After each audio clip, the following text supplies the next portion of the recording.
बिस्मिल्लाहिर्रहमानिर्रहीम। अस्सलाम वालेकुम। कैसे हैं आप सब? ठीक है। इंशाल्लाह इस वीडियो में हम कुछ मल्टीपल स्टॉक्स का, छोटे स्टॉक्स जो हैं तकरीबन 20 से 15 से 30 रुपए की रेंज में, उनका एनालिसिस करेंगे। कुछ तीन चार चार स्टॉक्स का। ठीक है। आज डेट है 12 जुलाई 2026। मार्केट का जो फंडामेंटल है और यूएस ईरान की सिचुएशन को लेके वो थोड़े से क्रिटिकल मोड में जा रहे हैं। मंडे मॉर्निंग में हमें मार्केट में नेगेटिविटी देखने को मिल सकती है। होपफुली आप सब ने फ्राइडे को प्रॉफिट टेकिंग की होगी या कुछ ट्रेड्स क्लोज की होंगी। हमने तो अपने प्रीमियम ग्रुप में या सारी चीज़ें अपडेट दी थी, और कुछ ट्रेड्स जो है ना, मोस्टली ट्रेड्स हमने जो है ना वो क्लोज भी कर दी थी। ठीक है। और मंडे मॉर्निंग को भी हम देखेंगे जहाँ पे हमें कुछ प्रॉफिट टेकिंग होगी तो वहाँ से प्रॉफिट टेकिंग लाजमी कर लेंगे। होपफुली आपने भी ये सिचुएशन जो है होपफुली आपने भी ये सिचुएशन जो है पकड़ ली होगी कि वीकेंड जो थोड़ा सा क्रिटिकल हो सकता है, तो आपको प्रॉफिट टेकिंग करनी चाहिए। ठीक है। तो इस वीडियो में हम कुछ तीन चार स्टॉक्स का जो है वो एनालिसिस करेंगे। सबसे पहले अगर हम बात कर लें गनी केमिकल वर्ल्ड लिमिटेड की, GCWLC की, इसको देखा जाए तो इस क्रैश के दौरान जब मार्केट रिट्रेस हुई है तो इसने कोई रिट्रेसमेंट हमें शो नहीं की। तमाम स्टॉक्स जो थे उन्होंने, जो गनी के बाकी जो स्टॉक्स हैं जैसे GCIL हो गया, GGL हो गया, GHGL हो गया, ठीक है, GGL हो गया, उन सब ने जो है हमें एक बाउंस बैक दिखाया। तकरीबन एटलीस्ट भी जो है 50% का जो है बाउंस बैक हमें देखने को मिला जितनी भी गिरावट हुई थी।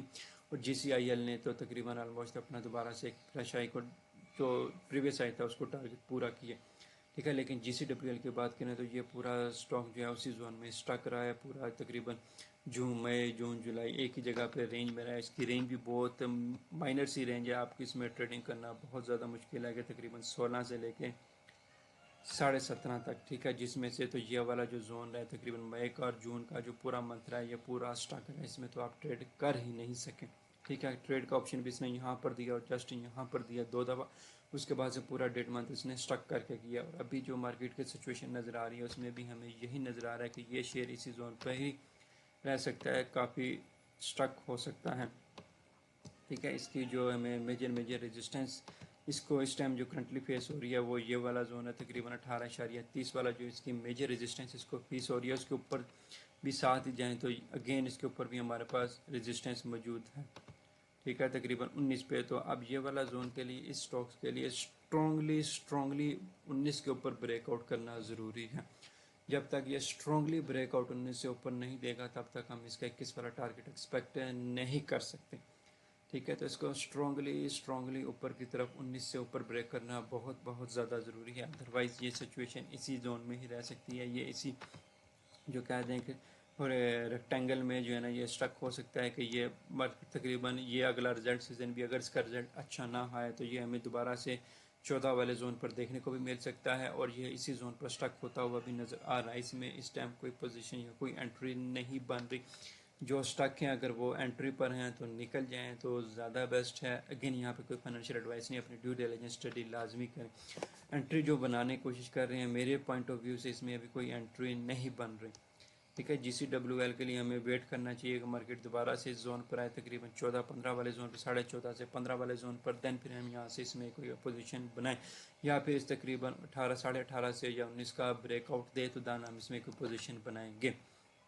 तो गनी केमिकल वर्ल्ड की सिचुएशन इस टाइम ठीक नहीं है टेक्निकली तौर पर। उसके बाद अगर हम GGL की बात करें तो GGL ने, जैसे मैं भी बता रहा था GCWL में, कि गनी के बाकी स्टॉक्स ने हमें काफ़ी जो है ना करेक्शन दिखाई है।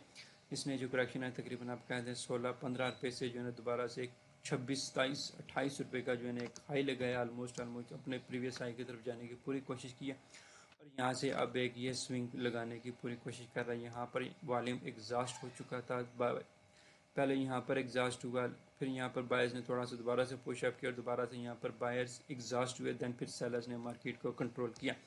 अब इस टाइम इसकी जो सपोर्ट है वो हमारे पास ये वाला जोन है जो तकरीबन आ रहा है 23 वाला जोन।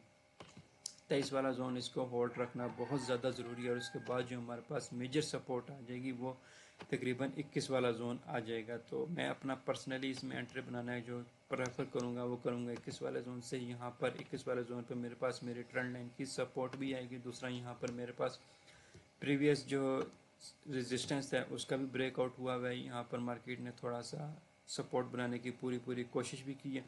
SR इंटरचेंज भी है, प्लस मेरे पास जो ट्रेंड लाइन है उसकी सपोर्ट भी है। दूसरा अगर मैं आपको बता दूं फिबोनाची भी लगाता हूं तो फिबोनाची का मेरे पास वहाँ जोन पर डिस्काउंटेड जोन भी है, 21 वाले जोन पर मेरे पास डिस्काउंटेड जोन भी स्टार्ट होगा। तो मैं प्रेफर करूँगा कि मैं इस जोन से एंट्री बनाऊँ। और अगर मैं फिबोनाची इस जोन से लगाता हूँ इस वाले से, तो यहाँ पर मेरे पास 0.618 अगेन वो डिस्काउंटेड जोन में आएगा। तो 21 वाला जोन मैं प्रेफर करूँगा। इस टाइम मार्केट 25 रुपये पे लग रहा होगा कि काफ़ी ज़्यादा नीचे है, 20% का जो है ना ये डिस्टेंस मौजूद है, लेकिन मैं फिर भी वेट करूँगा 20% के लिए कि मार्केट थोड़ा सा करेक्शन ले, तो देन मैं फिर यहाँ से एंट्री बनाऊँ। अपनी प्रेफरेंस एंट्री मैं यहाँ से बनाऊँगा। लेकिन अगर बात करें कि यहाँ पर भी सपोर्ट है, यहाँ पर भी एक एंट्री बन सकती है, और अच्छी एंट्री जो है वो यहाँ पर बनती है, और एक एंट्री यहाँ पर भी बन सकती है। अगर आप कैश को डिवाइड करना चाहें तो कुछ पोजीशन यहाँ से ओपन कर सकते हैं, और बाकी पोजीशन जो है वो यहाँ से ओपन कर सकते हैं। जैसे जो डबल जीएल के लिए कैश आपने रिजर्व रखा होगा कि आपने इस स्टॉक में इतना कैश लगाना है, तो उसमें से 50% आप यहाँ पे लगा सकते हैं, 50% आप यहाँ पे लगा सकते हैं। और यहाँ से आप लगाने के बाद जो हम टारगेट है तकरीबन 27 रुपये का हम दोबारा से टारगेट इजीली कर सकेंगे। तो ये हमें तकरीबन 30% का गेन इजीली मिलेगा। ठीक है, यहाँ से भी हम पोजीशन बना सकते हैं और यहाँ से भी हम पोजीशन बना सकते हैं। यहाँ से अगेन जो है हमारे पास 25% का तकरीबन 20% का जो गैप जो टारगेट हमें मिलेगा, 24 से जब ट्रेड बनाते हैं 27 पे जाते हैं तो तकरीबन 17 से 20% का गेन मिलता है। और अच्छी एंट्री जो मैं खुद प्रेफर करूँगा यहाँ से बनूँगा वो मैं यहाँ से बनूँगा। ठीक है, तो इस वीडियो में डबल जीएल की ये अपडेट देनी थी। ये एक अच्छा शेयर है, ठीक है। और इसके बाद अगर हम आरपीएल की बात कर रहे हैं, रोशन पैकेजेस लिमिटेड का, तो इसने भी पिछले दिनों जो है एक ब्रेकआउट दिया है। ठीक है, अब यहाँ पर ब्रेकआउट देने के बाद इसने एक अच्छी चीज़ जो की है वो यहाँ पर जो गैप इसने क्रिएट किया था उसको साथ ही फिलअप कर दिया। अब यहाँ पर जो मेजर चीज़ हुई है वो इसका वॉल्यूम बता रहा है। आप वॉल्यूम की स्पाइक्स देखें, इतना वॉल्यूम इसमें कब आया, पूरे साल में इतना वॉल्यूम इसमें नहीं आया जितना इसमें आया। यहाँ पर आया था पिछले साल इसमें इतना ज़्यादा वॉल्यूम आया था। अब इतना ज़्यादा वॉल्यूम इसमें आया है तो इसका मतलब है कि बायर्स ने अपनी बहुत ज़्यादा फोर्स लगा दिया यहाँ पर इसको ऊपर लेके जाने के लिए। जब बायर्स ने अपनी फुल फोर्स लगा दिया तो इसका मतलब है कि बायर्स जो हैं वो एग्जॉस्ट हो चुके हैं। जब बायर्स एग्जॉस्ट हो चुके हैं तो उनके पास इतना बाइंग मोमेंटम नहीं बचा कि मार्केट को ऊपर की तरफ लेके जाए। जब उनके पास इतना मोमेंटम नहीं बचा मार्केट को ऊपर लेके जाए तो पीछे हमारे पास कौन रह जाते हैं, सेलर्स रह जाते हैं। जब सेलर्स कंट्रोल में, जब उसके बाद फिर सेलर्स ने बायर्स को कंट्रोल करना होगा। इस टाइम सेलर्स ने अगर एक भी इस तरह की मेजर कैंडल बना दी, बिल्कुल अगर आप देख लें इस तरह की एक भी कैंडल बन गई लो वॉल्यूम के ऊपर, तो हमें आरपीएल में सेलिंग देखने को मिल सकती है। क्यों?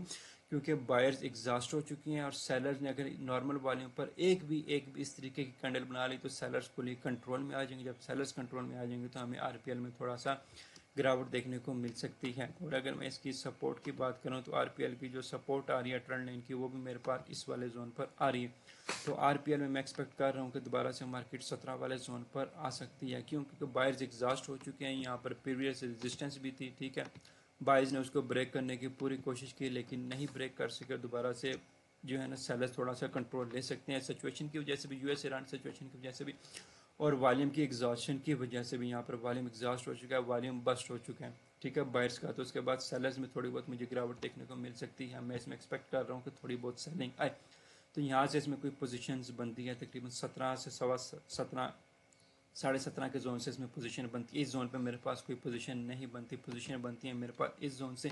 तो देन फिर यहाँ से 10% का मैं टारगेट ले सकता हूँ। उसके बाद अगर हम SLGL की बात कर लें तो SLGL ने भी पिछले दिनों जो है काफ़ी ज़्यादा मूव दी। इसमें भी आप देखें तो बायर्स का एग्जॉस्ट मूव हुआ है। यहाँ पे बायर्स ने पूरा एक वॉल्यूम लगा दिया। इतना वॉल्यूम इसने कब लगाया, यहाँ पर लगाया था तकरीबन दिसंबर में। तो उसके बाद 6 महीनों बाद इतना वॉल्यूम लगा। जब यहाँ पर इतना वॉल्यूम लगा था तो उसके बाद भी एग्जॉशन हुई थी। एक कैंडल बनी थी जिसने पिछली कैंडल को 50% से बिलो क्लोजिंग दी थी मार्केट सेलिंग में। यहाँ पर भी वॉल्यूम एग्जॉस्ट हुआ, उसके बाद हमें सेलिंग में देखने को मिली। देखिए लो वॉल्यूम पर जब सेलिंग आती है तो तकरीबन 3-4 कैंडलें कम्प्लीटली सेलिंग में बनती हैं। अब अगर मैं इसकी ट्रेंड लाइन की सपोर्ट की बात करूं तो इसकी जो ट्रेंड लाइन की सपोर्ट आ रही है वो भी इसी जोन पर आ रही है, तकरीबन 16.5 वाले जोन पर। तो SLGL भी तकरीबन 16.5 जोन पर आ सकता है। यूएस ईरान की सिचुएशन की वजह से, बायर्स की एग्जैक्शन की वजह से पिछले जो रेजिस्टेंस है उसकी ब्रेक की है, उसको भी रीटेस्ट करने के लिए आ सकता है। यहाँ पर इसकी एक सपोर्ट भी है, ट्रेंड लाइन की सपोर्ट भी है, पिछली रेजिस्टेंस जो ब्रेक हुई है उसकी सपोर्ट भी है। इसने वैसे भी अपनी यहाँ पर एक सपोर्ट क्रिएट किया है। तो दोबारा से ये तकरीबन 16.5 वाले जोन पर आ सकता है। تو اس ویڈیو میں یہی 3-4 سٹاکس کی اپڈیٹ دینی تھی. مجھے اجازت دیجیے. دعا میں یاد رکھیں. کوئی بھی آپ کی رائے ہو تو کمنٹ لازمی کیا کریں. ہمیں فیڈ بیک ضرور دیا کریں. آپ ٹیکنیکل انالیسس سیکھنا ہو تو یوٹیوب کی ڈسکرپشن میں لنک موجود ہے. Thank you.